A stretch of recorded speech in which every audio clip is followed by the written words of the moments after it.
Hi, welcome to LiTup 365 Winter Session 5. We have made it. We're well over halfway through winter. We have this session and one more session, and we'll be winding winter up. So you made it. You're probably already feeling that stir of spring. And so this week, I want to talk about that concept of the seed stirs in the earth. We've been feeling that stirring, and I did talk about it a little bit in our last session, but I want to really kind of solidify that concept of the seed in the earth waking up, the seed still being in darkness, buried deep within the soil, but waking up and finding its way to expression, because it's still steeped in darkness. It's still finding its way, working its way through that soil. But at the same time, it's sensing that light. It's feeling the warmth of the earth above, and there's this strong draw out. And so we're all kind of feeling that concept of spring fever a little, where we feel the warmer weather coming, the brighter days, the expanded living, bringing ourselves out of those caves, wanting to start to stir a little. So I want to get into that. Now, I did promise you something last week. I promised I'd be getting into the levels, the power levels this week, and I am going to wait until the next session. So the reason why is I want to lay a really strong foundation for that work. So as we move into it, it'll be a perfect transition class between winter and spring, and I really want to do deep work in it. So today I'd rather work on that foundation, that level of essence, while we're still feeling winter, while it's still a little chilly outside, and while we're still have this little bit of extra time. We don't want to leave our cave too early. You hear a lot about the butterfly. Don't help it out of its cocoon, and baby birds and eggs. We don't want to break the egg open too soon. We want to make sure we're complete in our work. So this next 2 weeks, I'd like to focus on getting that really strong foundation that helps us be complete in our work, so we can organically cause that seed to open. And that's what I'm going to talk about this session. So we're getting into the seed stirs in the earth, and I'm really excited about it. This time of year is when I began teaching LiTup 6 years ago. I began with 4 classes. There was 1 per quarter, and they were focused on the solstice and equinox time, and I really connected them to the seasons. And then it was expanded out into sessions each month. But this whole concept of what I do began with this one sentence: the seed stirs in the earth. And where that sentence came from is I used to use an Essene Book of Days. It's a really beautiful way to connect with seasonally with nature and contemplations. And I mean, not everything in it is along the lines of what I teach. There is a little bit of process, but at the same time, it kind of connected me to that idea that in winter, when it seemed so cold and so harsh, that there was this internal stirring in the earth that I couldn't see, because I felt that internal stirring in my own being. And I think this is the foundation for spring fever. And so because of that, nature became a study for me. I studied to gain a scientific understanding of the mind and the condition I suffered. I wanted to understand how it was happening organically, so that if I could understand it, then maybe I could affect it. And ultimately, that led to my creation of the Inspired Evolution Project and the 5-phase process of altering brain function. This course began everything, and it is very special to me. So today I do want to get a little bit into that concept of moving into core survival rather than social survival. Social survival, I had an interesting conversation with someone this week. It's a person that's involved in this program, and we were talking about identity and this idea that the way we gain our identity is trying a whole bunch of different things and being out in the world and trying things. And This is true of social survival. So when we are small children and before like the age of 9, we are completely dependent on our environment, and we're dependent on that environment to tell us who to be. And the problem is that we tend to lose our own ability to decide. We tend to get second guessed and questioned and told we can't be what we think we can be. So we start to question ourselves and the feeling we have inside, and we start to define ourselves externally. We start to say, okay, I'll go out in the world and try all that exists in the world to decide who I am. And this sets us up to only exist as a repeat of what already exists in the world, right? If I go out into the world and try the things the world has to offer, then I'm just repeating what's already been. And this is what social survival is. Core survival says, I am a whole new definition, a whole new existence. I am someone that has never existed before. So instead of deciding who we are by those external things that already exist, then what we're doing is, instead of going out in the world and trying new things, what we're doing is saying, well, no, if I'm going to create something new, that has to come from within. That needs to be something that is internal to just me. And for some of us, that's hard because we lost that. When we were little kids, we had that in spades. We were like, oh, I can be a frog. And then somebody said, you can't be a frog. And it wasn't about being the frog. It was about what the frog represented to us. But what we took that as is being told, I can't be me. If I say I want to be a superhero when I grow up, and someone says, well, you can't be a superhero, then what I'm hearing as a small child is I can't be me because something integral inside of me feels like a superhero. And we misunderstand that. And this is where we lose our idealism and our belief in anything being possible, is having been told that. No, and it's not that anybody intended to harm us. They were probably doing it to protect us, trying to prepare us for the world. But the truth is that the most powerful and successful life we can have comes from being what we were designed to be, organically, what our individual design is, and no one else can teach us that.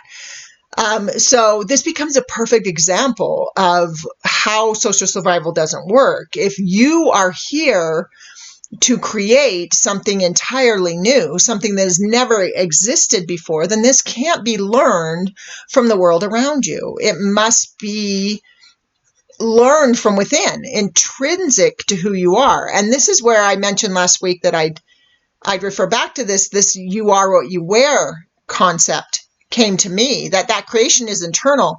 What I was wearing on the outside, all the different outfits I would try, would never tell me who I was. But knowing that I lived, that I wanted to purchase secondhand clothing to make an impact on the environment tells me who I am. It tells me I'm a person that wants to make an impact. But then again, if I judge myself for not doing the picketing I mentioned last session, then I'm now using the external world and I'm questioning myself instead of discovering that's not mine to do. And so as we come to know ourselves, we come to know what's more organic to us, and we become okay with it. We become more than okay with it. We become thrilled by it. And then when the rest of the world tells us you can't be that, we can stand in the face of it and say, yes, I can. I get that a lot. I didn't follow a typical path to discover what I know. So a lot of people tell me I shouldn't be doing what I'm doing. I have some really harsh reviews about my book on Amazon because people are telling me I have no right to say what I'm saying. But if I didn't say what I'm saying, if I let their judgment of me impact what I do, if I said, oh, that external world is saying I can't do this, if I stopped, all the lives I'm impacting, all the people that are feeling inspired by what I teach wouldn't get it. And I would be I don't even know who I'd be inside. I can't imagine living that way. So we need to understand that creation is internal. And then when it comes to the fact that observation is intrinsic to creation, that observation needs to be an internal observation of our own mind, of our own possibility over what I could do next. So we'll dig in more into the levels of creation over the next couple sessions. That's going to be the real focus as we move into spring, so that everyone can gain a deep understanding of how to create, who you are from your core, and to break that social survival habit of looking to the outside world to be really any part of it except where you express who you are.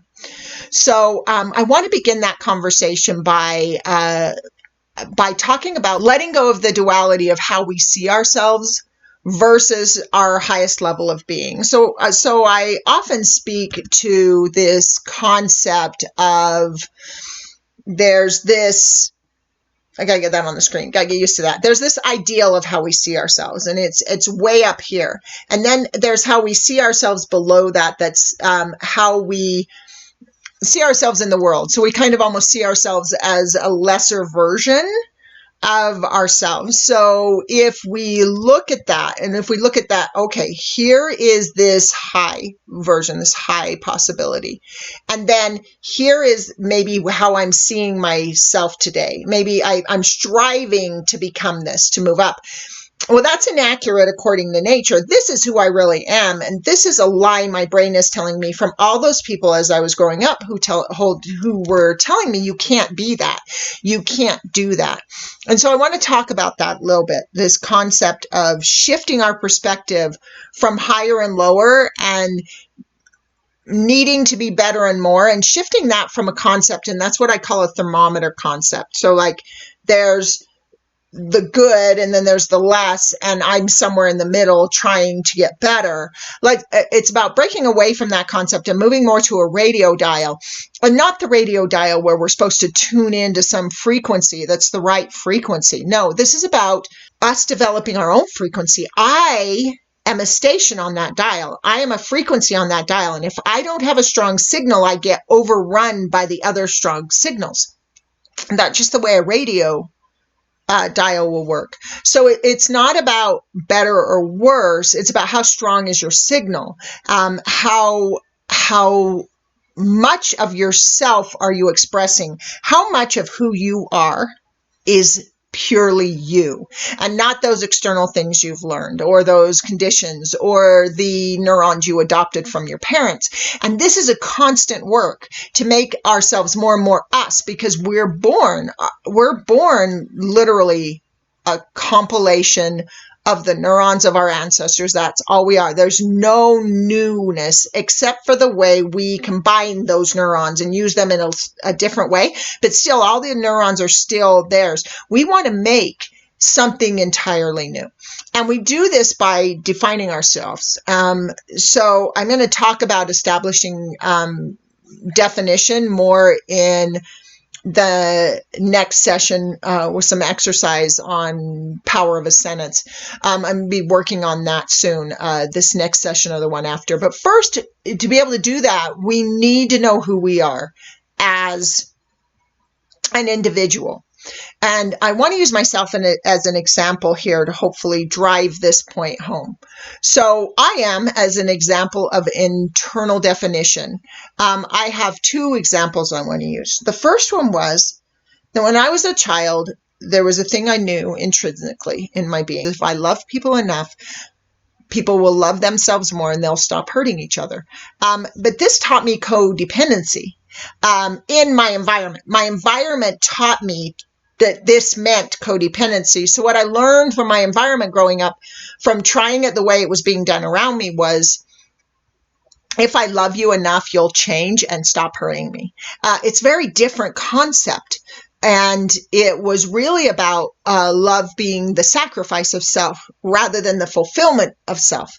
And so as I connected with my internal being, I began to look at a different way to define this, a way to define that sentence that had never had never existed before in my world. I had never seen it before. And this is where I came to the concept of contagion. If I love myself enough, other people will love themselves more when they're around me, and they will stop hurting each other. It was that original raw, pure concept, but now it became about me loving myself more instead of sacrificing myself in the name of love. So this is what I'm talking about. I couldn't have learned that from the world around me. I had to process through my own understandings and the way I utilized information I had. This doesn't mean I didn't have outside influence. I studied physics and neuroscience and psychology, and there were a lot of different pieces, but I put that puzzle together internally in my own way to understand contagion. And in it, I created a new definition of love and the way I perceive love. And this is what I'm talking about, where we let that internal calling teach us so that we can express it and change the world. Not have the world change us, not go try the things in the world to change us, but to have our internal being express out and have impact. And in this is where we're all kind of impacting each other, where each being in their true state rather than trying to mimic what already exists creates new definitions of reality, new definitions of the world, where the world can be. And this is what I was talking about last session with the movements and what happened in the 60s, like love. This love and peace and harmony was a new concept that was really being brought to the surface. And that's what this is about, is the internal calling of people to say it can't be the way it was anymore.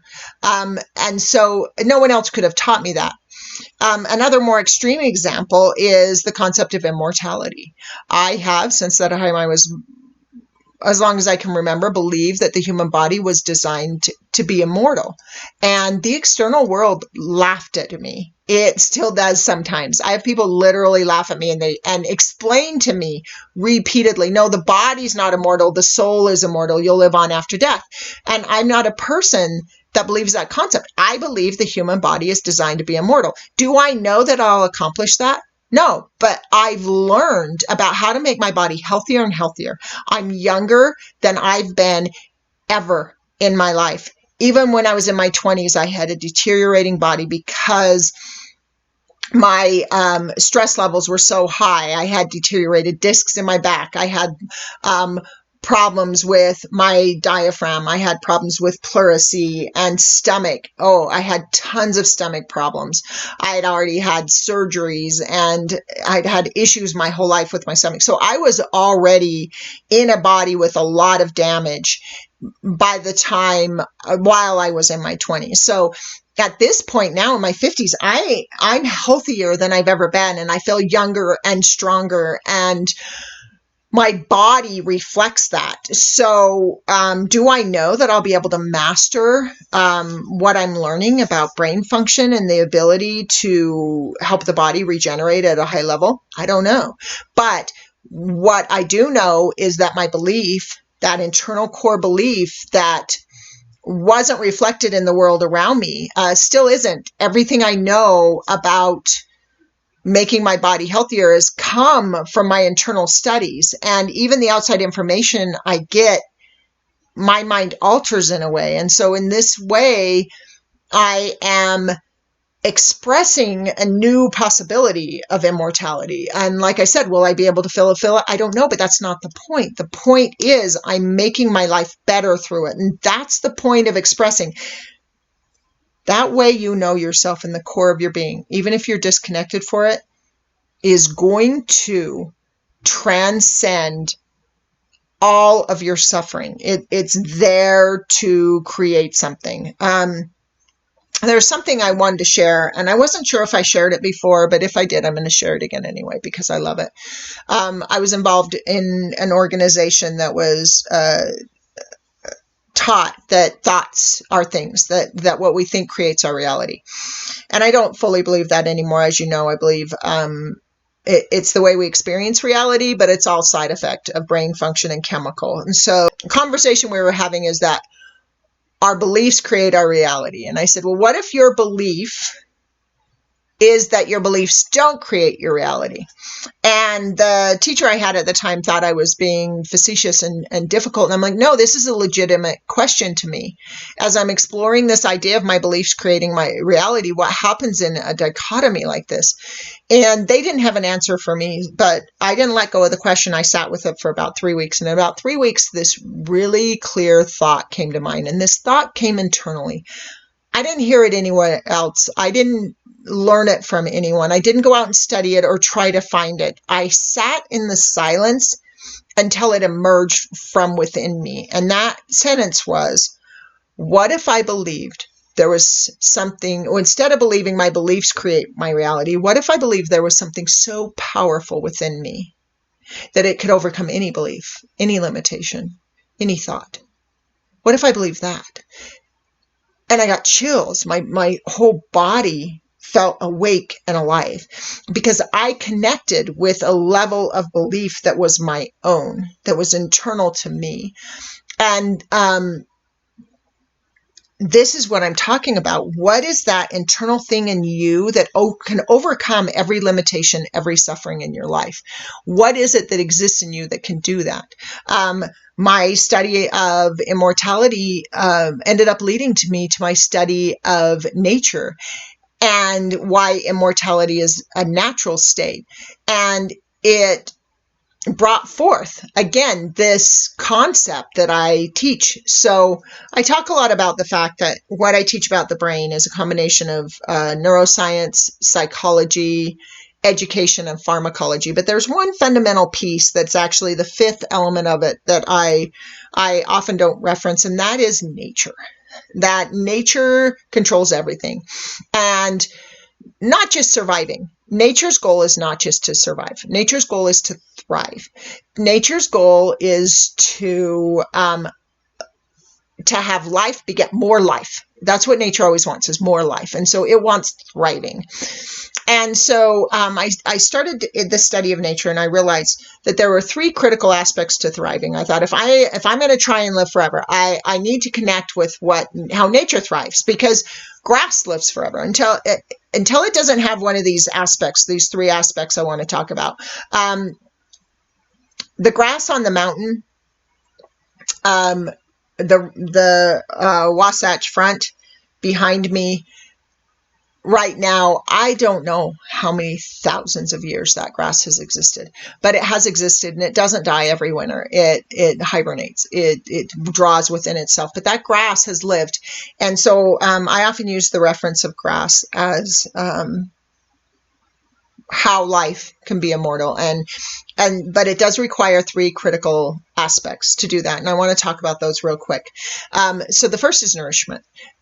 So this means the correct environmental conditions.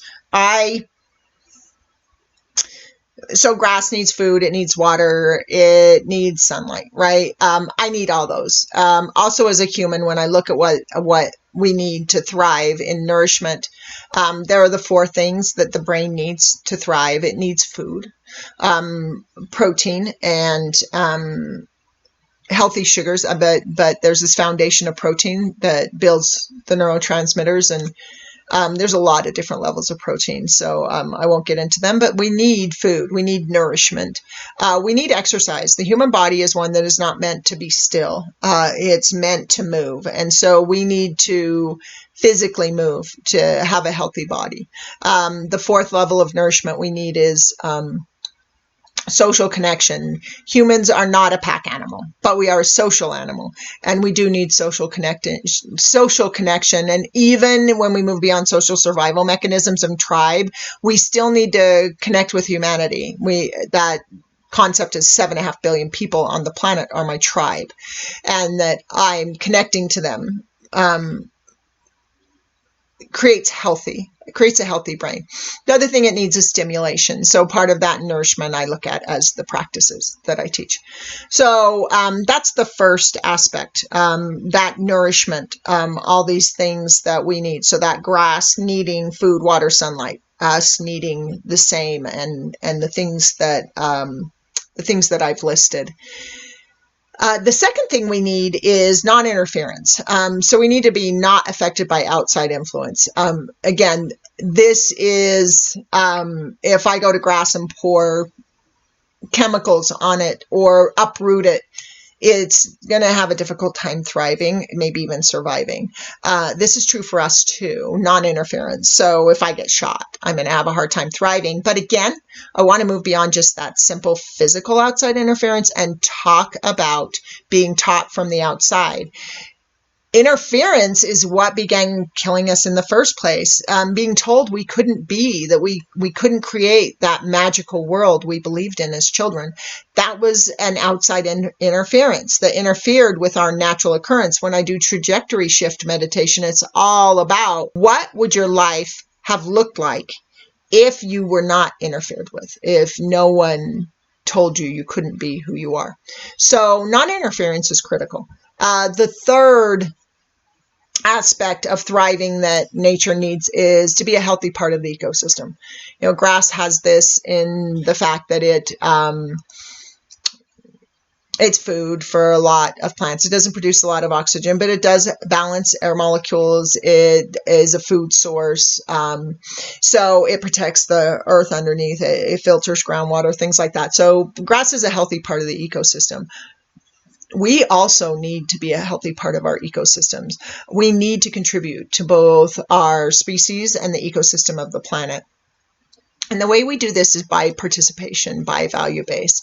And so this is where I talk about knowing who we are and what we do is so critical to survival, because it's a base need at the level of nature of our human body. So we really need to establish this value base. And in the next session, we're going to talk about the value and how to get it established. But for now, we need to know the foundation beneath it, which is our core. We need to know the foundation of our value. If we don't, we can't properly express it. So we need to move from the level of essence. I'm going to talk a lot in the next couple weeks about how nature moves from the inside out, or in the next couple sessions, how nature moves from the inside out. So right now we're in this place of moving from essence to expression as we come to spring, but we need to know that essence. We need to be clear on that. We can't just have an idea, and it can't be about what we're doing. It can't be about the world. True self begins at the core. This is why that saying I talked about from Ernest Holmes last week is so powerful to me, that there is nothing to be healed. We are not broken. We don't need to be fixed. There is nothing wrong with us. If we are not happy and healthy, it's because we're living a life that's not ours. So there's nothing to be healed, just truth to be revealed. That truth of who we are, revealed in the world, because that's how we make our impact. This is how we become the person who lives the vision. We already are it, but if we're not expressing it, if we're not living authentically to it, then we're going to feel the suffering of life without it. So this time of year is really about growing enough to break out of our shell. And that can make it difficult, almost painful. Spring fever can be an ache. It can be a really powerful demand. And we can often be so anxious to get out of our shell that we go miles and miles in the wrong direction. And that's part of what makes this time of year difficult. Right now, what we need to be doing is growing enough that the shell can no longer contain us. Not trying to remove the shell, but to grow so much the shell can no longer contain us. We might be tempted to create what we already know or what's already in the world. We're still blind. We don't know what it is. We can only connect to the essence of it. We might want to define ourselves by our environment or something we've thought we've wanted to be, but that can still be external. What we really want to do is connect to our internal being and sit in that essence and say, I don't know what you're going to create, but I'm going to grow you. I'm going to make a bonfire out of this small spark in my being. I am going to come to know it. And so what I want to do is talk about as we start to go into homework and what we're going to be doing over the next 2 weeks, I want to connect with the first 3 lines of the Serenity Prayer. The rest of the Serenity Prayer is something I don't agree with at all, but the first 3 lines are really powerful, which is that God grant me the serenity to accept the things I cannot change, the courage to change the things I can, and the wisdom to know the difference. This is where our control is, that wisdom. It is not in what you do. That is expression.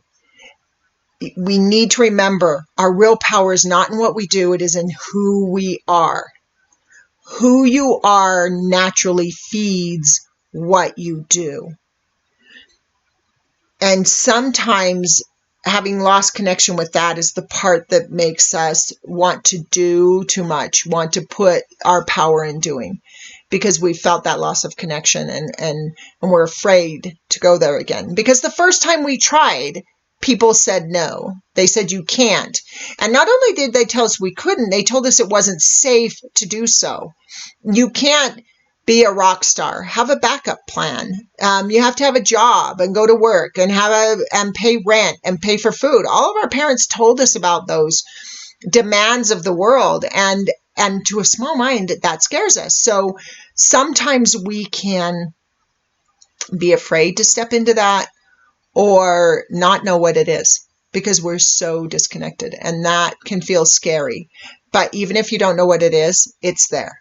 And so as we move into homework this week, I just want to say, be patient. Be patient with the time of the year and be in the moment. Let this be about tuning into your dial, about creating a strong signal, a signal so strong it just shatters that shell. And then in the homework, there's going to be some practices that I'm posting that are about revealing your true song. This might include some meditation. It will definitely be filled with a lot of contemplation. Dig deep. What part of your essence are you going to foster? What flame are you going to stoke? This is where we want to be. And the practices will guide you through that. So I hope this has helped. I hope you're getting what you need. I'm so grateful for the people being part of this program. Again, it's near and dear to my heart.